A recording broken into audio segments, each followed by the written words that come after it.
All right, guys, it's your boy Dom. Let's talk, man. Before we get even further into this video, this is Premier League. God damn, sun is blinding. Premier League match week 7 predictions. Smash up the thumbs up button, guys. Let's get this video to over 100 likes. So, week 7. On week 6, I did pretty good.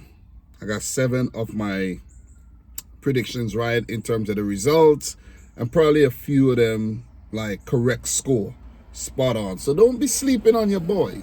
I'm out here doing my thing and I'm pretty much on point.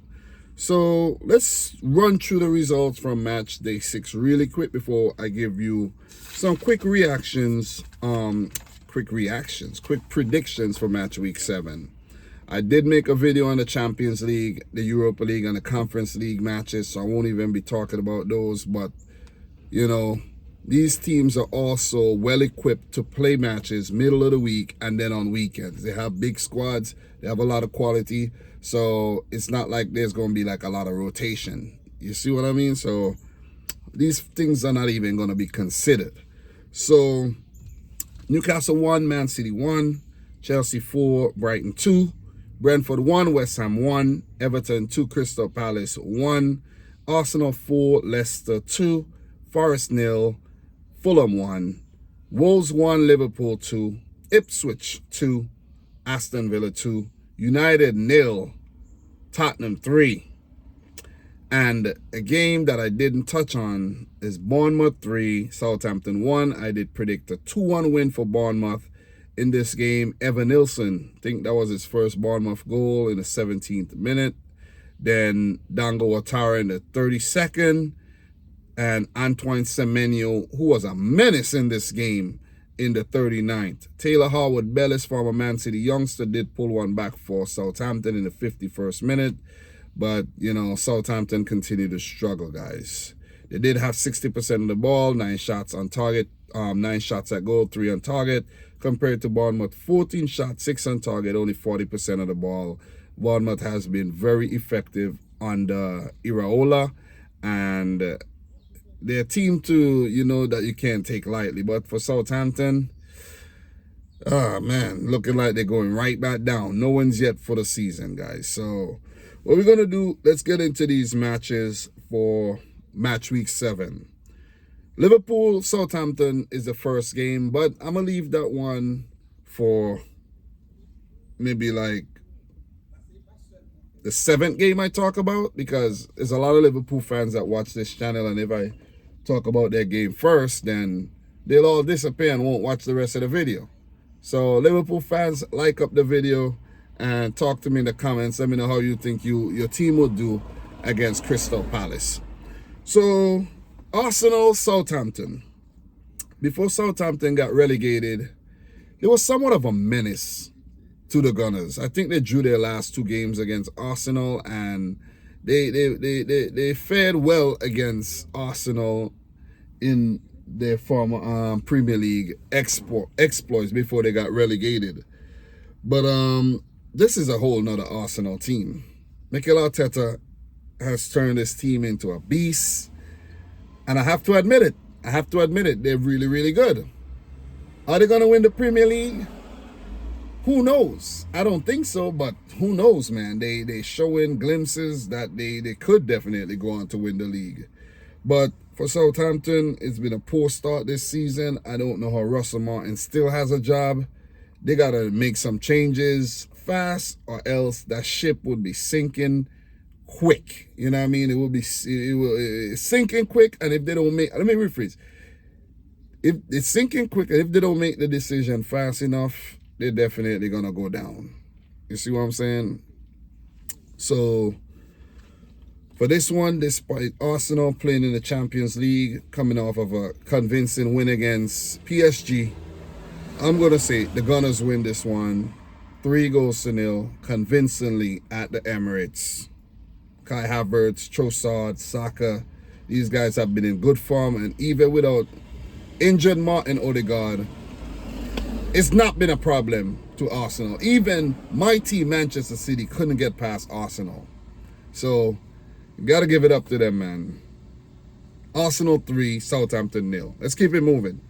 Brentford, Wolves. This one is a tricky one because it's been a kind of back and forth. You never know which way this one will go. But if there's any team that Wolves would fancy their chances against, it's Brentford. But going on form, on merit this season, is difficult to predict a win here for Wolves. Really, really difficult. And despite Johan Wissa picking up an injury, Brian Mbeumo keeps putting them in the back of the net, man. So it is hard to predict against Brentford here, seeing the form that they've shown and the teams that they've lost against.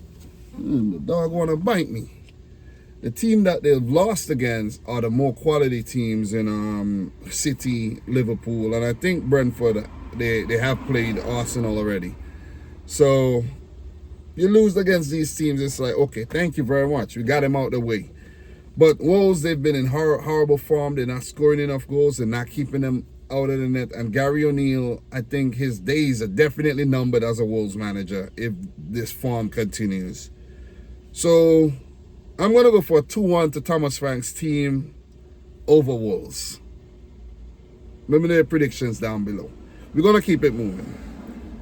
Man City versus Fulham. City coming off of a big win against Slovan Bratislava in the Champions League. And Fulham, they are also coming off of a win.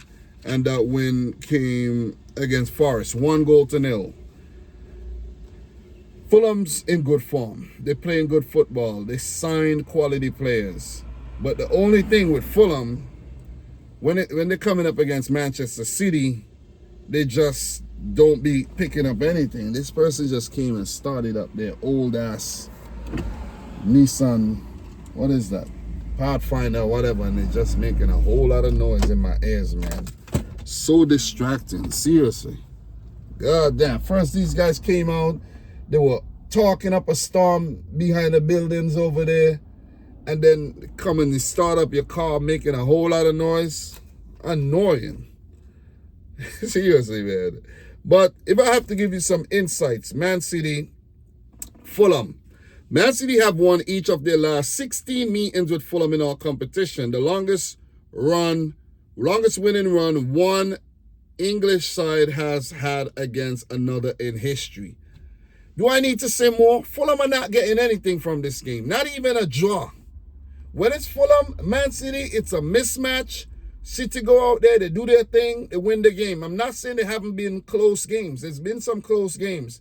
But it's like the last few games, guys, it's like not even close. 4-0 to City last season and 5-1. So 9-1 in their last two games. And if that's going to tell you anything, it's going to tell you that City is going to go on to win this game. I'm going to go for a 3-1 win for Manchester City over Fulham.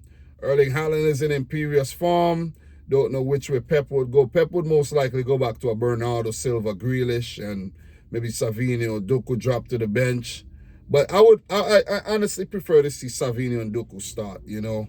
I know Bernardo is a hard-working player, but I'd rather see Doku and Savinho right now. Maybe Bernardo will slot into the midfield, the absence of De Bruyne and Rodri, you know. Without those guys, still no problem. I know we've not been in great form. We've been dropping points against Newcastle and Arsenal. But I think we're going to get back to winning ways here. 3-0, not 3-0, but 3-1 to Manchester City. Let's keep it moving, though. Do have to drop my wife to work in about 15 minutes. I ain't got all morning. You see what I mean? But what I'm trying to do, guys, I'm trying to be as consistent as possible. If there's Premier League matches coming up on the weekend, I'm not going to miss a prediction. You know, a match week prediction. I'm going to make sure I get it done, talk to you guys, and it's done. And then we could always talk about the results. I'm not trying to do too much. I'm not trying to bite off what I can't chew.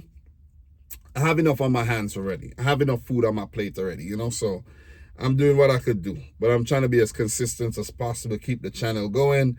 And there will come a time again where I'll have more time to give you guys extra videos and more live streams and so on and so forth. But West Ham versus Ipswich. West Ham and Ipswich coming off of draws. I think Ipswich have drawn their last 4 matches. And for the Hammers, it's not been a great start to their Premier League campaign whatsoever.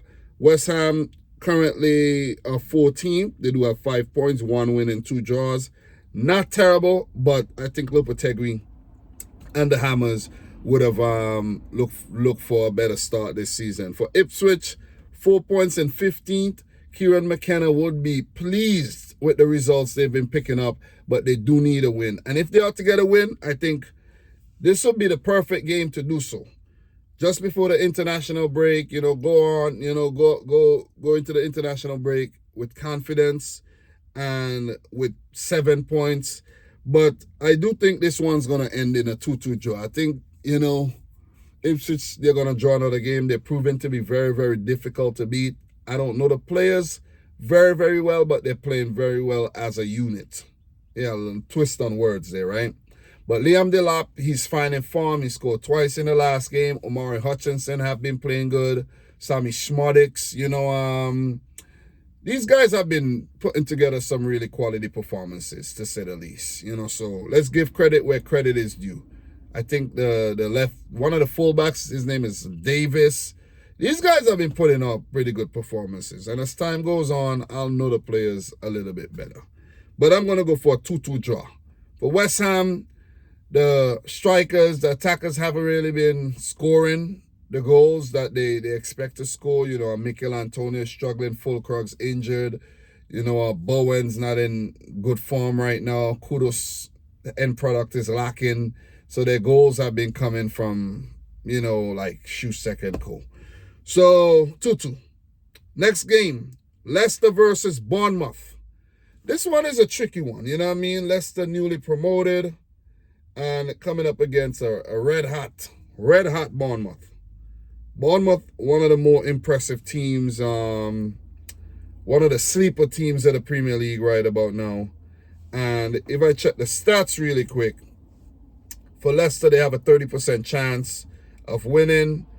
The games, last game is a FA Cup win, 1-0 to Leicester. Premier League matches, Bournemouth did the double when Leicester last got relegated. So, and before that, a 4-1 win for Bournemouth as well. But I think Steve Cooper and his men are cooking up something, and they've really, had some okay results of late, I must say. So, we check Leicester and their results really quick. They lost 4-2 to Arsenal, but they did pick up a win in the Carabao Cup. Before that, a 1-1 draw against Everton, a 2-2 draw against Crystal Palace. So 3 draws on the bounce there, winning on penalties in one. Not bad. You see what I'm saying? And against Arsenal, I think they did give good account for themselves, but they were quite unlucky not to get something. I think they deserve at least a draw from that game, though. But of course, the quality of Arsenal, came through in the end. So for this game, I know Bournemouth, they're coming off of a solid win against Southampton. They've been picking up some really, really good results. So you can't ignore that. You can't just push that to the side. They're playing some really good football, man. Semenyo is on fire. He's definitely stepped up and replaced Solanke, immaculately. So, despite all that being said, I'm going to go for Leicester City at home here at the King Power to pick up their first win this season. I can't base all my predictions on merit and on history. I have to go with my gut feeling sometimes and say, and give a little left field prediction here and there. I'm going to go for Leicester to win this one, 2-1. Maybe Jamie Vardy, Steffi, Matt Vididi get on the score sheets. Who knows? Maybe a James Justin again. He scored a brace in the last game there against Arsenal. Very unlucky to score such, a good goal and not walk away with anything. But I'm going to go for a 2-1 win for Leicester. Let's keep it moving. We got 4 more games to go. Let's run through these matches. Everton, Newcastle. Everton picking up their first win in their last game. I think it was well-deserved after dropping points from winning position in 3 consecutive games. They finally, I think they came from behind and won in their last match there. So I'll be having to check. I don't be remembering things, man. Everton, they did play against Crystal Palace. So yeah. So they picked up a 2-1 win there against Crystal Palace. And I did predict a 2-1. So against Newcastle is like a bit so-so. They did pick up a good draw against City. But they've been a little, so-so and very distracted off the field. This one, I'm going to go for a 1-1 draw. I think Everton's going to put out a good performance once again. Sean Dyche, the way he has his team set up. They got Tarkowski back in the fold again. They've been playing some solid football despite not managing games well. But for this one, I'm going to say a draw. 1-1 draw for Newcastle, Everton. I know Newcastle, they're gritty. They're playing some good football. But they're very hard to gauge right now. Seriously. Anthony Gordon's playing well. We're going to give him a rest. Kind of so-so right now. I think he needs to contribute more, in the final third. Joe Linton, he's been doing well. But with Isaac and his, the injury issues he's had, it's kind of hard to really gauge this Newcastle team right now. 1-1. And guys, before I forget, Crystal Palace versus Liverpool. Since Liverpool beat Crystal Palace 7-0 back in 2020, I think the games after that, they've been relatively close-ish. Let's say close-ish. You got to give Palace some credit there.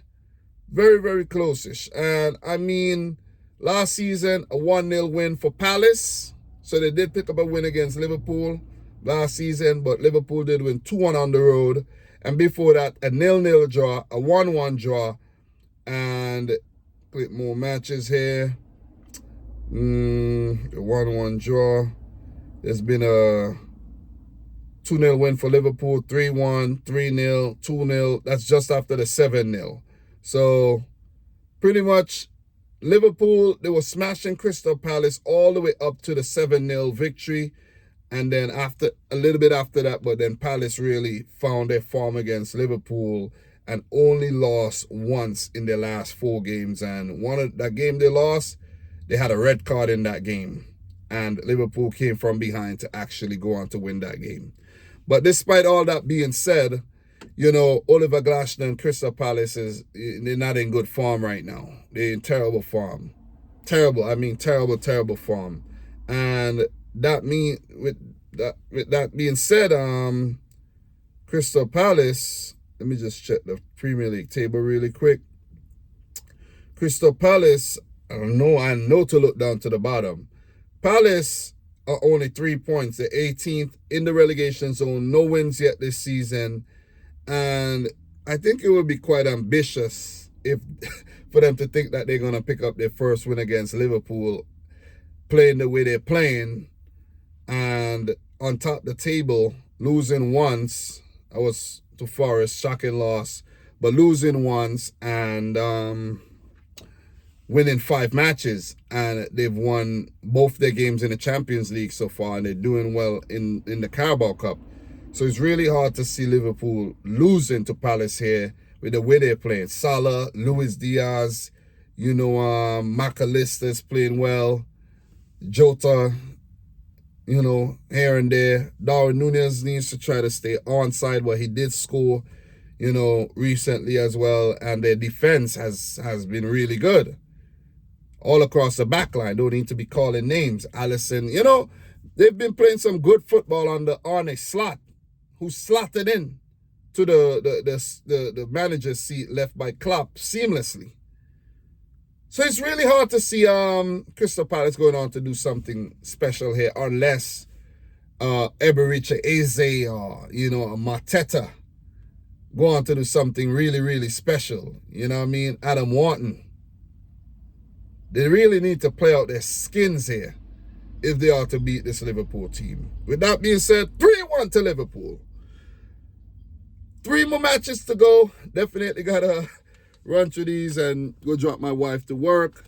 Guys, Aston Villa versus Manchester United. Villa just defeated Bayern Munich. What do you think is going to happen here? United coming off of a 3-3 draw against Porto. Unai Emery has these boys playing like champions, man. They're looking like top 4 again this season. Who knows? Maybe even title contenders. Villa, a 5th, 13 points, 4 wins, 1 loss, 1 draw. That loss came against Arsenal. And listen, man, they're playing some great football. John Duran off the bench. You got to keep using him off the bench.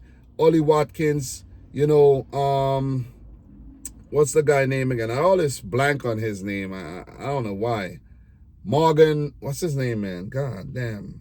Why am I always blanking on his name, man? I don't know why I'm always blanking on his name. But it's a player that I like. I'll get the name for you. Jesus Christ. Why do I do that? You know, Leon Bailey, Morgan Rogers, Jacob Ramsey, you know, Tillemans and Onana in the midfield playing well.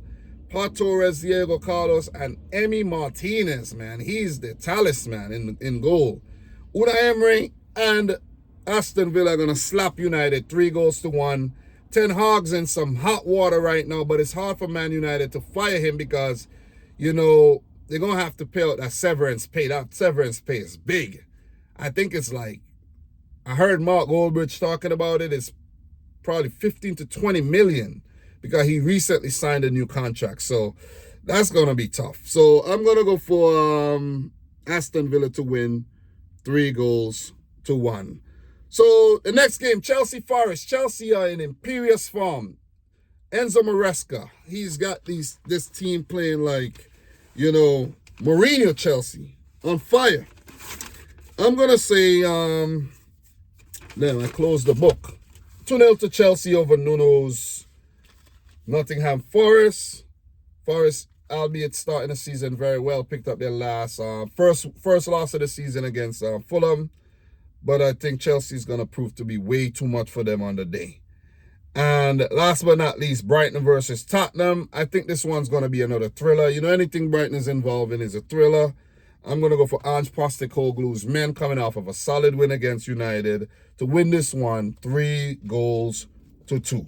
I know I rushed through the last 3, but it is what it is. I have to get the predictions out. Don't have to explain every single thing. And that's my wife messaging me there. So, I don't know. What is that? I don't know what is that she messaged me there, but what the hell is that? Wrong, delivered to the wrong address, maybe. She ordered something probably delivered to the wrong address. I didn't order nothing, but whatever.